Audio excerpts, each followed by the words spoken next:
As you look to what the majority leader has in mind for June, it's pretty clear the era of bipartisanship is over. As we said before the break, who's going to tell Joe Manchin? Some might argue true bipartisanship was over when Senate Republicans blocked the creation of a commission to look into January 6th. Our guest tonight is Chris Matthews. And Chris, less well known about you is that you were once upon a time a Capitol Police officer. What must it have been like? What must it still be like to view 1/6 through that prism? You know, I want to answer what Matt Dowd said in your opening epigraph tonight in this segment when he talked about where we're headed. You know, right at the top of the National Archives, where we store our documents, historic documents, there's a slogan, and we all know it. The past is prologue. So what's all this we're living through right now a prologue to?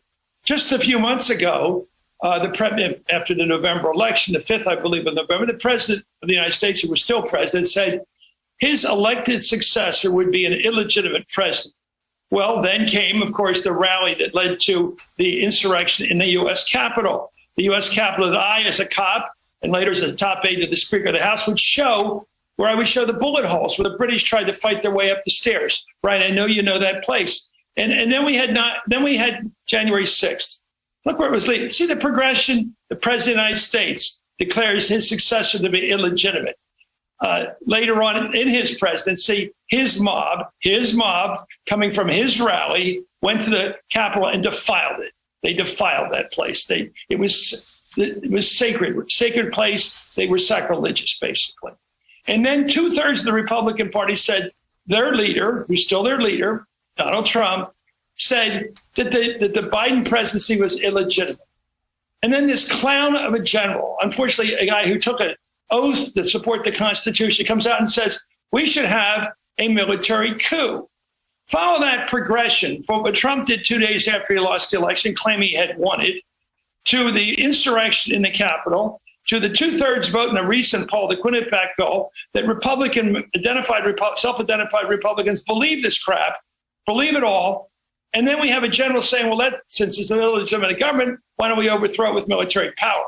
So what kind of a prologue is that? What is that a prologue to coming next? If you follow that progression, it's as scary as Matt Dowd says it was. What's next in this terrible trend towards demagoguery and God knows what kind of insurrection to come next? Because Trump has legitimized opposition to legitimate government. He's done it.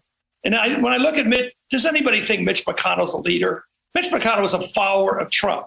All of them are. Thune, every one of them, Kevin McCarthy, every Republican leader is scared to death that 50% of the Republican Party, that might be up to 80% in some districts and states, they're scared to death that Trump will lead a opposition opponent in the next primary against him and take away the lifestyle in which they've set their heart, which is to stay in office. They're petrified to be dumped by the Trump crowd at home. And that's why Mitch has that weird, nervous smile going on.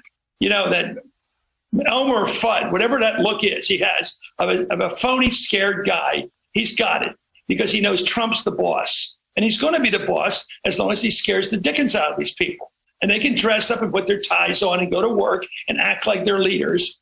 They're not. Barrasso on the right, the same deal. Look at those. They're not leaders. They're followers of Donald Trump. And he's a demagogue. And through our history, the great thing about this country is demagoguery was never a great career move. Trump's trying to make it into a career. And I'd like to see the Republicans stand up and say, this is the end of the Trump era. We're not going to take his orders anymore. But you can blame Joe Manchin. He's voting his district. He's voting his state. But the real problem is you can't get any Republican help on the things that this country wants. They want the country fixed up. They want our voting to be straight. They want the police officers to be disciplined. They want a decent immigration plan for the country. And most important, they want the country to feel like we can still do good things, like fix our roads, fix our highways, fix our bridges, our tunnels, make our country look like a first world country. I mean, that's not a Democratic partisan left-wing idea to paint some places and fix them up. That's not leftyism. I mean, how do we get to this shape where we can make those cheap shots at the Democrats, which nobody believes really? Anyway, that's what I think, though. I mean, That's what I think. Chris Matthews has been our guest tonight. Good to see you again. The new book is called This Country: My Life in Politics.